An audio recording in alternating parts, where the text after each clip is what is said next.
Oke, halo. Assalamualaikum warahmatullahi wabarakatuh. Kembali lagi bersama saya, Tiara. Dan untuk kesempatan kali ini kita akan membahas tentang tutorial cara membuat desain kaos unik dari gambar sederhana. Nah, seperti yang kita tahu bahwa sekarang desain kaos atau desain produk apapun itu sangat banyak dan sangat kreatif. Hampir semuanya bagus. Namun kita tetap harus mencari celah dari pasar ya, bagaimana sih cara menciptakan inovasi baru. Dan dalam hal ini, apa yang kita buat adalah desain yang dibuat oleh anak-anak. Nah, gimana maksudnya? Jadi, memang desain yang akan kita ciptakan ini nantinya adalah gambar yang diciptakan oleh anak-anak dan kita akan membuatnya menjadi lebih bagus lagi dan cocok untuk dijual ya. Jadi kita akan membuat gambar yang biasa dari anak-anak dan berusaha membuat desain tersebut menjadi produk yang memiliki nilai jual yang tinggi. Oke, langsung saja kita akan menggunakan program Photoshop ya. Nah, seperti biasa, di sini saya sudah memiliki gambar. Saya masukkan dulu.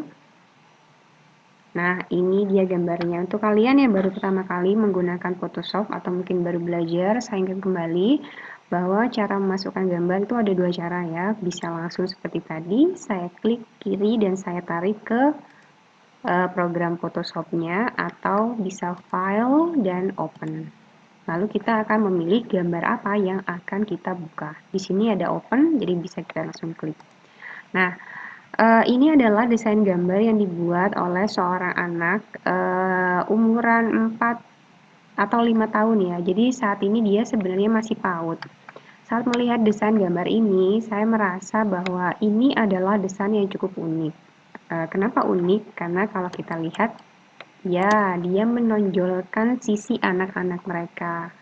Dan kita saat ini akan mewarnai desain ini. Gimana sih caranya agar desain ini bisa terlihat cocok dipakai semua kalangan. Jadi bukan hanya anak kecil saja, tetapi kita berharapnya orang dewasa pun ketika sudah diwarna nanti menyukai desain ini.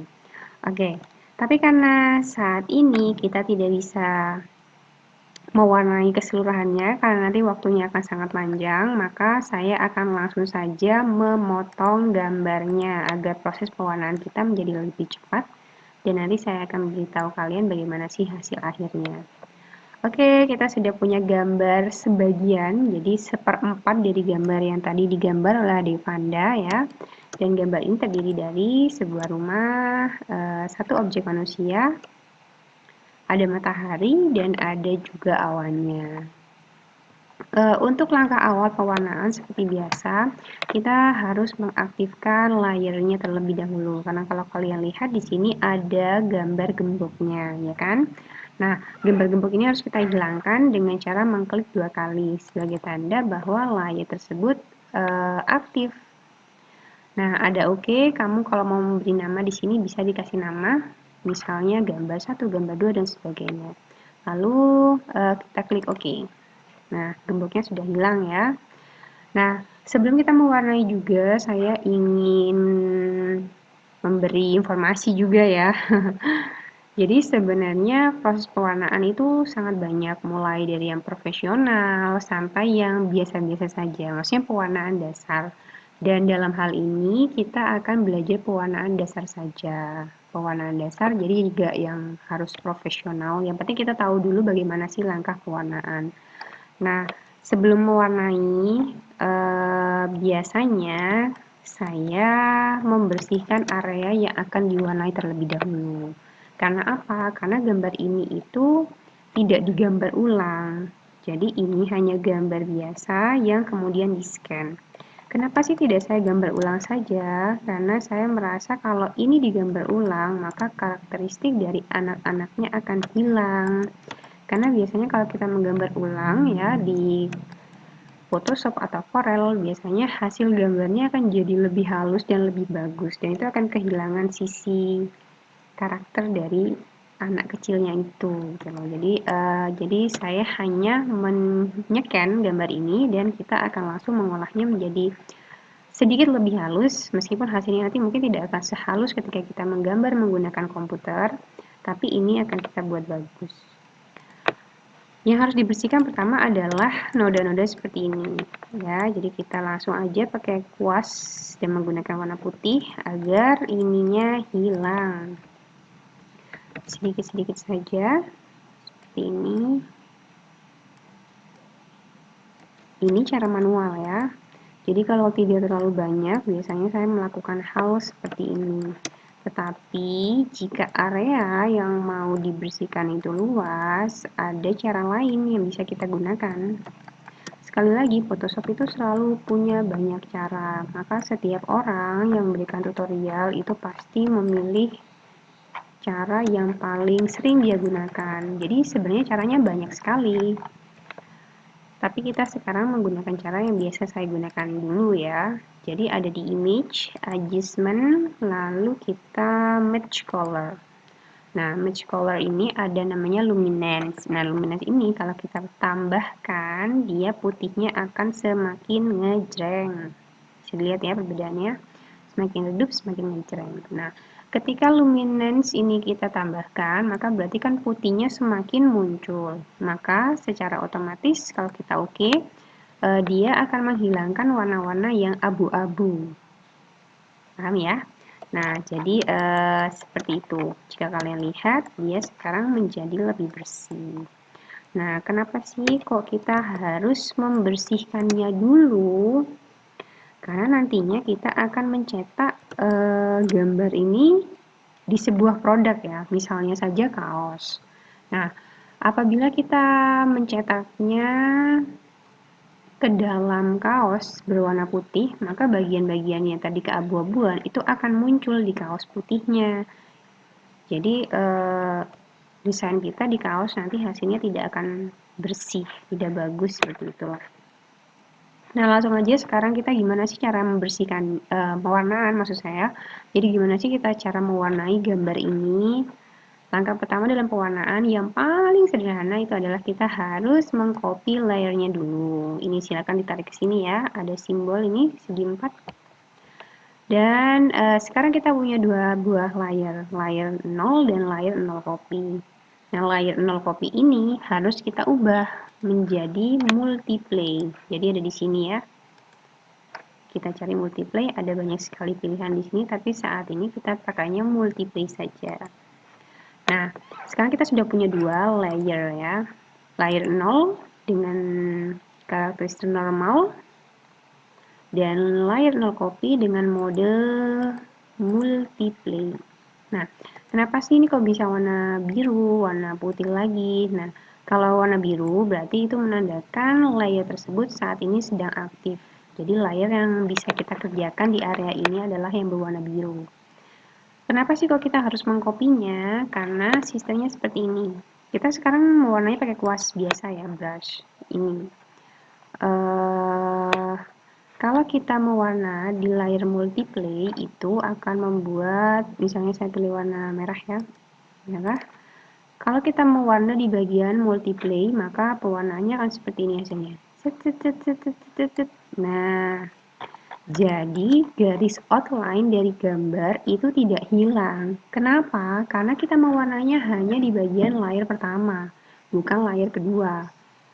Berbeda kalau misalnya kita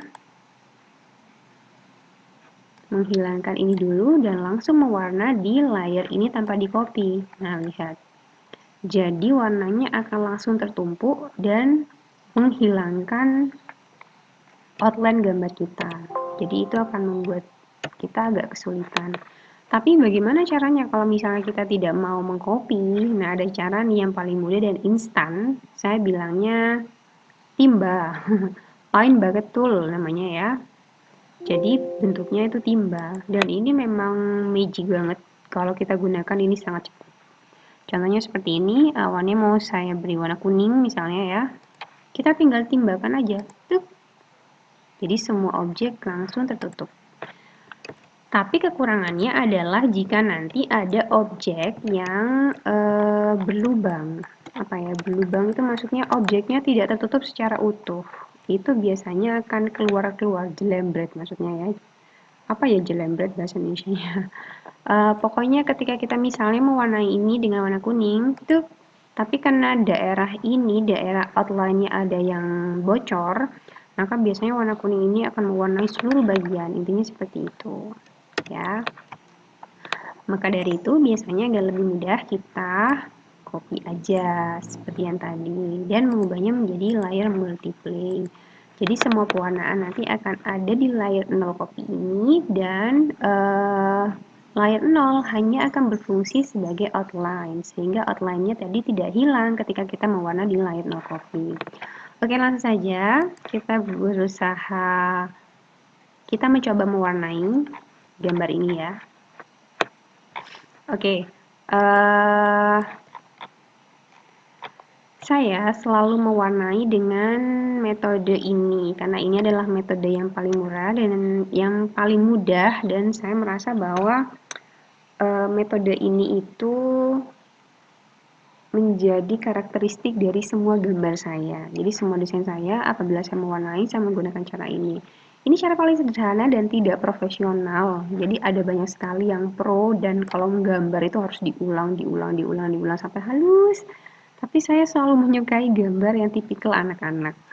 Maka dari itu, saya memilih gambar ini karena ini sangat menarik. Oke, langsung saja ya. Kita kalau mewarnai bisa memakai brush ini. Dan biasanya pilihannya itu ada di sini. Model-model brushnya ada di sini ya. Tapi kalau kalian mau lebih cepatnya, bisa juga klik kanan. Ketika sudah mengklik tombol ini, tombol brush, kamu bisa klik kanan dan ini ada pilihan. Ada dua yang paling sering saya gunakan ya, karena ini yang standar sederhana masih menggunakan mouse. Biasanya kita gunakan yang biasa, yang lingkaran ini ya. Hasilnya bagaimana? Hasilnya ya seperti ini, seperti lingkaran, seperti kuas biasa. Namun ada cara kedua yang biasanya juga digunakan untuk memperhalus pencampuran warna atau gradasi, yaitu dengan palette brush. Jadi hasilnya memang lebih halus. Tapi saya jarang menggunakannya karena biasanya ketika kita mewarnai area-area yang seperti ini, nah pewarnaannya itu sedikit keluar karena dia memang sifatnya adalah apa ya, halus gitu loh. Jadi bagian-bagian terluarnya itu dia menghalus sehingga ada warna yang keluar seperti ini. Oke, begitu saja ya. Jadi penjelasannya sebelum kita mulai mewarna, saya akan menggunakan brush yang lingkaran saja yang ini. Nah, seperti ini. Cara pewarnaannya bagaimana? Cara pewarnanya sih sama ya, seperti saat kita mewarna pakai krayon atau pakai spidol dan sebagainya. Jadi kita harus mewarnai perlahan objek yang ada di sini. Misalkan kita mau menggunakan warna agak orange untuk rumahnya, kita tinggal warnai saja seperti ini. Ada cara yang kita gunakan agak lebih cepat. Biasanya kita bisa memperbesar brushnya. Memperbesar brushnya itu di sini ada ukuran ya. Nah, ini ada ukurannya. Semakin besar, brushnya juga semakin besar. Kalau kecil berarti brushnya semakin kecil seperti itu. Dan kamu juga bisa menggunakan kurung kurawal ya untuk memperbesar dan memperkecilnya. Kalau mau cepat, kita besarkan dulu seperti ini. Atau ada cara yang lebih cepat lagi, seperti yang saya jelaskan tadi, yaitu kita bisa menggunakan timba ini. Jadi kita lihat selama outline-nya tertutup, kita bisa menggunakan ini, dan ini benar-benar bagus, instan maksudnya. Karena objeknya semuanya rata-rata tidak berlubang, untuk mempercepat kita gunakan brush-nya dulu ya. Kita gunakan timbanya saja pewarnaan dengan metode ini. Nah, seperti ini. Jadi kita beri ini sebagai warna dasar dulu ya. Gradasinya akan kita coba nanti. Jadi sementara semuanya kita beri warna dasar dulu. Pada pewarnaan gambar anak, desain anak-anak seperti ini, kita harus banyak memperhatikan warna-warna yang ceria, tapi tidak panas. Jadi seperti warna-warna pastel, warna-warna kartun ya. Karena biasanya gambar anak itu kan ceria, terlihat penuh semangat, sehingga kalau kita menggunakan banyak warna panas atau warna gelap, kesan cerianya itu menjadi hilang. Tetapi kita juga perlu mempertimbangkan point of view-nya ya. Jadi tidak boleh ada warna yang panas terlalu banyak. Jadi maksudnya ada banyak warna yang minta perhatian. Sehingga kalau kita lihat tuh, aduh kok semua warnanya mencolok ya. Jadi ketika dinikmati itu rasanya kurang bagus.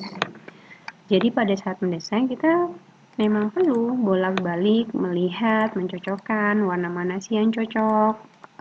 Itu sangat penting. Jadi untuk membalanskan ke semua objek yang ada di sini. Jendelanya saya beri warna kuning ya, karena di dalam itu ada lampunya. Oke. Oh, sebentar, mungkin warna kulitnya juga saya tambahkan dulu. Nah, seperti ini ya. Kita sudah punya warna dasarnya seperti ini sekarang. Tinggal bagaimana sih kita caranya mengolah warna ini agar lebih bagus dengan teknik gradasi. Oke, langsung saja ya. Teknik gradasi pun yang biasa saya gunakan ada dua. Jadi yang pertama kita bisa pakai palet yang biasa, yang tadi ya, yang lingkaran ini. Yang kedua kita bisa menggunakan yang brush itu juga. Nah, sebelum membuat gradasi, karena kita sudah punya warna-warna dasar seperti ini, biasanya saya akan men-select dulu. Ya, menggunakan ini tools tongkat tri ya. Namanya Magic Wand Tool. Jadi kalau kita klikkan pada objek, maka objek dengan warna yang sama dia akan terseleksi secara otomatis. Ini penting kalau kita membuat gradasi agar gradasi yang kita buat itu tidak kemana-mana maksudnya. Jadi area yang mau kita warnai spesifik hanya di bagian itu saja. Misalnya gentengnya dulu ya, mau kita coba gradasi menjadi lebih muda misalnya. Caranya adalah seperti ini. Jadi warna dasarnya dulu yang kita klik. Kalau kita butuh warna yang lebih muda, maka kita ambil ke atas. Jika butuh warna yang lebih gelap, maka kita ambil yang lebih bawah. Seperti itu. Jadi namanya gradasi kan dari gelap ke terang atau dari terang ke gelap. Jadi kita bisa ambil yang lebih terang atau lebih gelap di sini. Sekarang kita coba yang lebih terang dulu ya. Lalu kita oke. Kita pakai yang ini dulu ya, brushnya. Kita besarkan sedikit agar lebih lembut gradasinya. Nah, jadi saat kita kuaskan gradasinya menjadi lembut seperti ini. Lalu misalkan kita membutuhkan gradasi yang lebih gelap untuk bagian belakangnya, maka kita pilih lagi aja dan kita ambil warna yang sedikit lebih gelap. Nah, seperti ini. Ini cara gradasi yang pertama. Nah, cara gradasi yang kedua, kita klik dulu. Biasanya yang paling sering saya gunakan adalah membuat gradasi kasar. Gradasi kasar itu karena saya menggunakan yang ini ya brushnya. Jadi brush biasa. Caranya sama seperti tadi, kita lihat warna dasarnya dulu, lalu kita pilih yang lebih muda atau lebih tua. Sekarang kita pilih yang lebih muda dulu ya. Karena sudah terseleksi, meskipun brushnya lebih besar, di samping itu tidak akan mewarna bagian atau area yang ada di luar seleksi. Biasanya saya mewarnainya dengan cara seperti ini. Kita kasih sedikit bayang-bayang. Lalu sekarang kita ambil warna yang lebih gelap untuk bagian belakangnya. Seperti ini ya. Nah,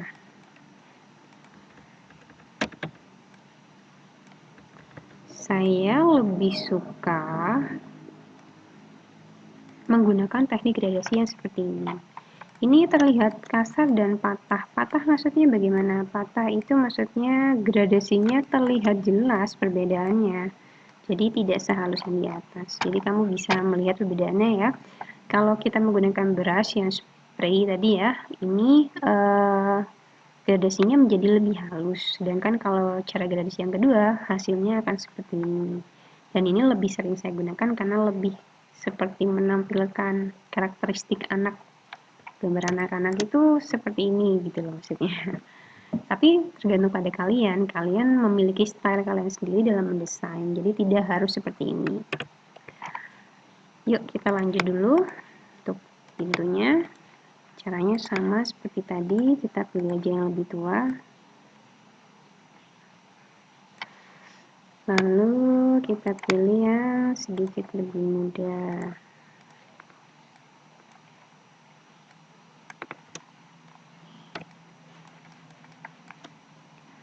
Nah, untuk menggambar motif ya dalam pakaian ini, biasanya kita menggunakannya bebas. Kita bisa menggunakan cara-cara sebagai berikut ini. Jadi biasanya kalau saya menggunakan cara dengan teknik normal atau bukan normal ya, maksudnya manual.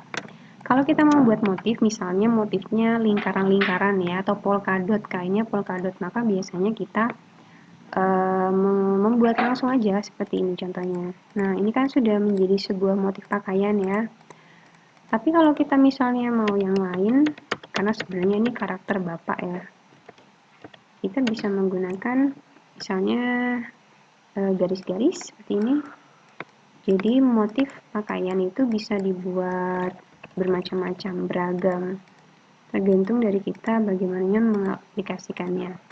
Dan brush itu juga banyak pilihan ya. Misalnya kalau kita lihat di sini ada banyak pilihan seperti ini misalnya ya, misalnya saja. Kebetulan ini brushnya adalah motif batik ya. Kalau kita menggunakan brush ini maka secara otomatis seperti ini motifnya. Jadi akan sangat mudah. Jadi kalau kita misalnya mau memberi dekorasi pada objek, kebetulan ini pakaian ya, itu bisa kita gunakan. Selanjutnya mungkin kita kasih warna putih untuk matanya ya, karena matanya belum ada ininya, belum ada mata putihnya, cuma hitam aja. Selanjutnya warna mulutnya. Oke, seperti ini. Kira-kira seperti ini. Jadi cara mudahnya seperti itu. Lalu misalnya kita mau membuat warna dari backgroundnya, seperti tadi caranya sama. Jadi backgroundnya saja yang kita klik, lalu kita akan memberikan warna background.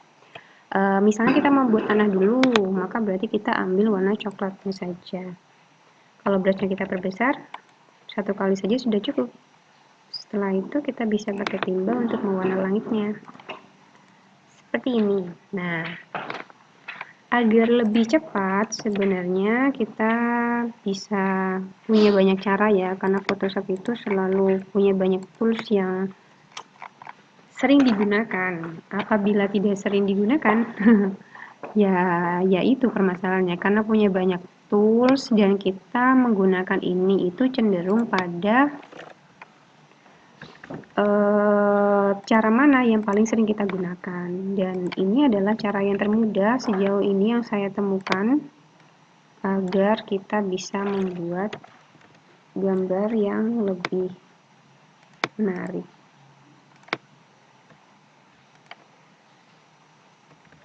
Misalnya seperti ini. Atau ditambah lagi, kita bisa memberi rumput mungkin pada bagian ininya dengan menggunakan brush rumput ya. Ini brush rumput. Jadi memang Photoshop itu punya banyak tools yang benar-benar membuat kita mudah, bahkan untuk pemula. Lihat ini bisa dijadikan sebagai pemanis ya, jadi dekoratif tapi yang mudah. Oke, ini secara sederhananya. Namun untuk desain kaos kita sendiri, saya sebenarnya sudah membuatnya ya. Dan bentuknya seperti ini. Ini desain kaosnya yang kita warnai dengan teknik seperti yang tadi saya terangkan di awal. Jadi saya menggunakan teknik gradasi dengan teknik patah seperti ini. karena menurut saya ini membuat gambarnya terlihat lebih kuat gitu loh. Anak-anaknya maksudnya.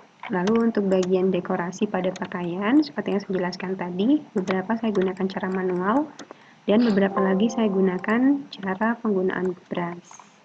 Jadi foto keluarga ini adalah benar-benar keluarganya si anak yang menggambar. Dia punya 3 orang saudara ya, jadi ada bapak, ibu, ini 2 kakaknya, dan dia yang paling kecil. Ini sebenarnya kakaknya ya, dan dia punya kucing yang sangat besar. Kalau kita lihat desain ini sebenarnya sudah sangat anak-anak, dan ini sangat menarik gitu loh. Ditambah lagi, ini adalah buatan anak-anak gitu loh. Maksudnya ketika kita memikirkan ide kreatif bahwa ternyata gambar anak apabila diolah itu akan bisa menjadi desain yang bagus. Ketika anak juga melihat, wah ternyata gambar saya bisa dijadikan sebuah desain pakaian, itu akan membuat dia 2 kali lipat lebih tertarik. Tertarik untuk membeli, tertarik untuk menggunakan, juga tertarik untuk belajar menggambar lagi gitu. Itu kenapa saya lebih cenderung mengolah gambar-gambar anak yang seperti ini. Apabila kita aplikasikan ke dalam kaos, maka kira-kira hasil desainnya ini akan seperti ini. Jadi, kebetulan produk ini sudah pernah kami buat ya, Double Track SMA Negeri 1 Pajakan sudah pernah membuat desain dari baju ini, dan peminatnya pun bukan hanya anak-anak, tapi juga untuk orang tua, bapak, untuk ibu, untuk kakak-kakaknya, mereka semua membeli, dan ini menjadi desain kaos untuk keluarga mereka. Nah, bagaimana? Setelah melihat desain ini, mungkin kalian yang sudah melihat tutorial ini akan menjadi terinspirasi untuk menciptakan sebuah desain dari gambar-gambar yang sederhana. Jadi karakteristik tiap orang dalam mendesain dan membuat gambar itu sangat berbeda-beda pastinya ya. Ada desain yang dibuat sangat naturalis, terlihat pokoknya yang indah-indah. Tapi ternyata gambar anak pun ketika kita mengolahnya menjadi seperti ini juga akan memiliki nilai jual yang punya pasarnya sendiri. Oke, kali ini sekian dulu tutorial untuk pewarnaan dan pembuatan desain kaos yang unik dengan nilai jual yang tidak kalah menarik dari saya. Semoga tutorial ini bermanfaat. Sekian, wassalamualaikum warahmatullahi wabarakatuh.